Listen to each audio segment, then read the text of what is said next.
भाद्रपद कृष्ण अष्टमी को श्री कृष्ण जन्माष्टमी कहते हैं, क्योंकि यह दिन भगवान श्री कृष्ण का जन्मदिवस माना जाता है। इसी तिथि की घनघोर अंधेरी आधी रात को रोहिणी नक्षत्र में मथुरा के कारागार में वसुदेव की पत्नी देवकी के गर्भ से भगवान श्री कृष्ण ने जन्म लिया था। यह तिथि उसी शुभ घड़ी की याद दिलाती है और सारे देश में बड़ी धूमधाम से मनाई जाती है। जन्माष्टमी के दिन भगवान श्री कृष्ण की जन्म संबंधी कथा भी सुनते सुनाते हैं, जो इस प्रकार है। द्वापर युग में भोजवंशी राजा उग्रसेन मथुरा में राज्य करता था। उसके आताई पुत्र कंस ने उसे गद्दी से उतार दिया और स्वयं मथुरा का राजा बन बैठा।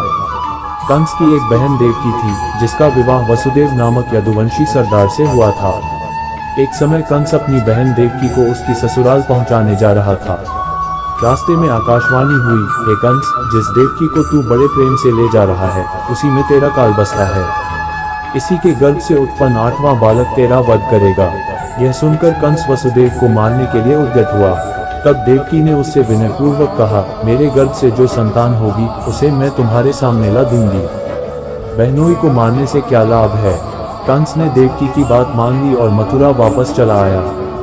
उसने वसुदेव और देवकी को कारागृह में डाल दिया। वसुदेव देवकी के एक एक करके 7 बच्चे हुए और 7 को जन्म लेते ही कंस ने मार डाला। अब 8वां बच्चा होने वाला था। कारागार में उन पर कड़े पहरे बैठा दिए गए। उसी समय नंद की पत्नी यशोदा को भी बच्चा होने वाला था। उन्होंने वसुदेव देवकी के दुखी जीवन को देख 8वें बच्चे की रक्षा का उपाय रचा।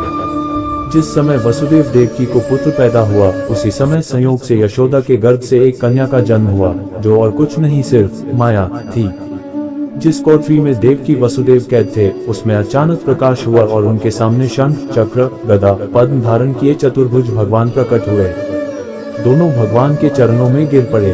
तब भगवान ने उनसे कहा, अब मैं पुनः नवजात शिशु का रूप धारण कर लेता हूँ। तुम मुझे इसी समय अपने मित्र नंद जी के घर वृंदावन में भेजाओ और उनके यहाँ जो कन्या जन्मी है, उसे लाकर कंस के हवाले कर दो।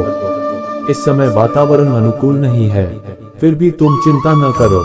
जागते हुए पहरेदार सो जाएंगे, कारागृह के फाटक अपने आप खुल जाएंगे और उफनती अथाह यमुना तुमको पार जाने का मार्ग दे देगी। उसी समय वसुदेव नवजात शिशु रूप श्री कृष्ण को सूप में रखकर कारागृह से निकल पड़े और अथाह यमुना को पार कर नंद जी के घर पहुंचे। वहां उन्होंने नवजात शिशु को यशोदा के साथ सुला दिया और कन्या को लेकर मथुरा आ गए। कारागृह के फाटक पूर्ववत बंद हो गए। अब कंस को सूचना मिली कि वसुदेव देवकी को बच्चा पैदा हुआ है।